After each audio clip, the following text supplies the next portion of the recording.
Hello dear students, welcome to my classroom. Let's discuss science worksheet number 50 that you have to send today. That is on 2nd November, you have to send it to your subject teacher. So before starting the worksheet, do mention worksheet number, date, your name and the name of your class teacher. The worksheet is again from the chapter tissue and the topic is animal tissue epithelium. So let's start.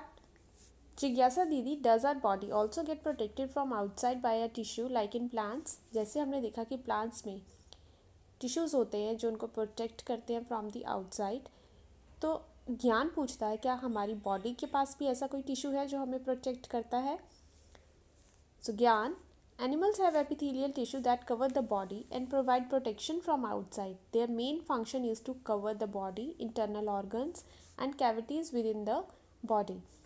तो जिज्ञासा बताती है कि animals के पास और humans के पास epithelial tissue होता है जो उनकी बॉडी को कवर करता है और प्रोटेक्ट करता है, और उसका मेन फंक्शन क्या है?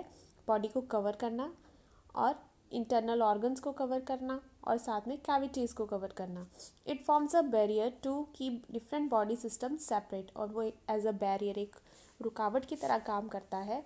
बैरियर्स देखे ना आपने, जैसे ट्रैफिक रोड्स पे बैरियर्स लगाए जाते हैं टू डाइवर्ट द ट्रैफिक, तो वैसे ही हमारी बॉडी में भी जो एपिथेलियल टिश्यू है वो ह्यूमंस में और एनिमल्स में क्या करता है? बैरियर का काम करता है दो अलग अलग ऑर्गन्स के बीच में.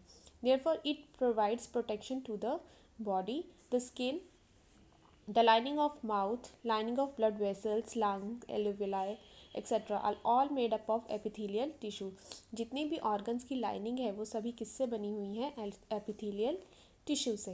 दे are tightly packed and form a continuous sheet, और वो बहुत ज़्यादा जो एपिथेलियल टिश्यू है it is very tightly packed and there is no space in between them.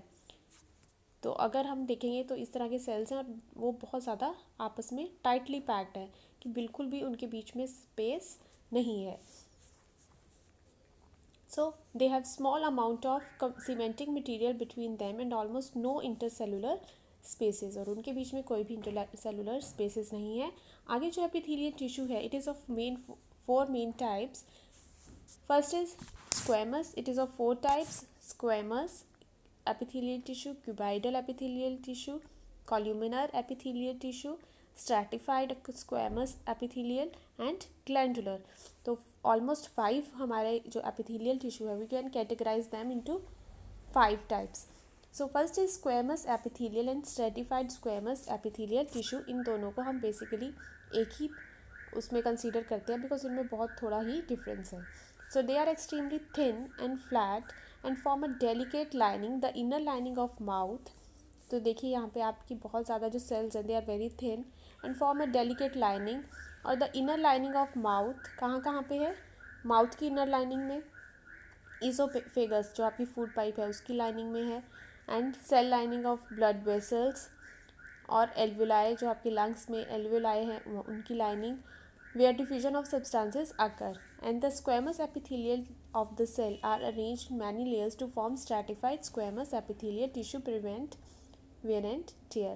और यह जो squamous epithelial है वो बहुत सारी लेयर्स में, अगर इसको अगर हम इतनी सारी लेयर्स इसकी बना दें तो ये क्या कहलाएगा? Stratified squamous epithelial tissue. ठीक है, लेयर्स बन गई तो स्ट्रैटिफाइड स्क्वेमस एपिथेलियल टिश्यू जो कि हमारी स्किन का है, हमारी स्किन की जो आपको ब्राउन लेयर नज़र आ रही है that is stratified squamous epithelial tissue. Then is columnar. Columnar नाम ही बता रहा है, स्क्वेमस में जो सेल्स हैं they are square, right, and in the ऐसे हैं स्क्वेमस में, ये वाले हैं, this kind of cells are found in squamous. Square. Columnar में कॉलम्स हैं, राइट, दिस इस तरह के आपको कॉलम्स दिखाई देंगे कॉल्यूमिनर में. ये देखिए यहाँ पे आपको दिखाया भी गया है. So it is found where absorption and secretion occurs. जहाँ भी किसी भी चीज़ की एब्जॉर्प्शन होनी है या फिर सिक्रीशन होनी है, सिक्रीशन मीन्स इकट्ठा करना, सिक्रीट करना है किसी चीज़ को. जैसे कि इंटेस्टाइन की लाइनिंग है जहाँ पे वाटर को रीअब्जॉर्ब होना है और वेस्ट को एक्सचेंज होना है. सो रेस्पिरेटरी ट्रैक्ट जहाँ पे गैसेस को एक्सचेंज होना है. So the cells of columnar epithelial tissue are column type. The columnar epithelium cell in respiratory tract has hair like projections called cilia, और यहाँ पर ऐसे सीलियाज प्रेजेंट हैं कहाँ पर, रेस्पिरेटरी ट्रैक्ट में। कॉल्यूमिनर एपिथेलियम जो रेस्पिरेटरी ट्रैक्ट में है वहाँ उसके पास सीलिया हैं जो कि हेल्प करते हैं म्यूकस के मूवमेंट में। म्यूकस क्या है? म्यूकस एक स्लाइमी सब्सटेंस है जो हमारे रेस्पिरेटरी ट्रैक्ट में पाया जाता है। तो such type of epithelial tissue is also known as ciliated columnar epithelial tissue. क्योंकि इनके पास सीलिया है तो हम इनको क्या नाम दे देते हैं? Ciliated ciliated columnar epithelial tissue. आगे हमारे पास है क्यूबाइडल। क्यूबाइडल जैसे कि नाम ही बता रहा है, the cells are in form of cubes की फॉर्म में है। So these cuboidal cells of this tissue form inner lining of the duct of salivary glands and kidney tubules. तो सलेवरी ग्लैंड्स में है और किडनी ट्यूब्यूल्स में है। ये सब कहाँ कहाँ टिश्यूज़ पाए जाते हैं, आपको एटलीस्ट 2 एग्जाम्पल हर टिश्यू की आनी चाहिए। They provide mechanical strength to them. ये मैकेनिकल स्ट्रेंथ प्रोवाइड कर रहा है किसको? सलेवरी ग्लैंड्स को। कहाँ पे पाए जाते हैं? जो कि हमारे माउथ में थ्रॉट है उसके आसपास पाए जाते हैं और उनकी इनर लाइनिंग में है। So their cells often act as gland cells and secrete substances at the epithelial surface. और इनके जो सेल्स हैं ज़्यादातर ग्लैंड सेल्स की तरह काम। ग्लैंड सेल्स मीन्स वो सिक्रीट करते हैं, जैसे सलाइवा, जो सलाइवा है वो सलाइवरी ग्लैंड सिक्रीट कर रहे हैं, तो वहाँ पर इसलिए क्यूबाइडल एपिथेलियल टिश्यू पाया जाता है। Next is glandular. Sometimes a portion of the cuboidal epithelial tissue folds inwards. तो अगर यही जो टिश्यू है ये ऐसे अंदर को फोल्ड हो जाए इस तरह से, and multi cellular glands is formed, और ये ग्लैंड बन गया। ग्लैंड क्या है? ग्लैंड एक मतलब एक पॉकेट बन गई जिसमें कोई भी चीज़ को हम सिक्रीट कर सकते हैं, उसमें उस सब्सटेंस को रखा जा सकता है। तो जैसे सलाइवा है, स्वेट है, म्यूकस है, टीयर्स हैं, तो ये सिक्रीट हो जाते हैं। तो उस एपिथेलियल टिश्यू को हम क्या बोल रहे हैं? Glandular epithelial tissue. So these are your 4 types of tissue. Now let's do the question answers. What are the function of epithelial tissue? epithelial tissue का क्या function है? Where are they located? और ये कहाँ पाए जाते हैं? तो ये सबसे ऊपर आपको यहाँ पे दिया गया है. So epithelial tissue are the tissue that cover the body and provide protection from outside. Their main function is to cover the body, internal organs and cavity within the body. It forms the barrier to keep different body systems separate. Therefore it provides protection to the body. तो ये आपका answer है first का. Next is what are the different types of epithelial tissue. कौन कौन से different types of epithelial tissue हैं?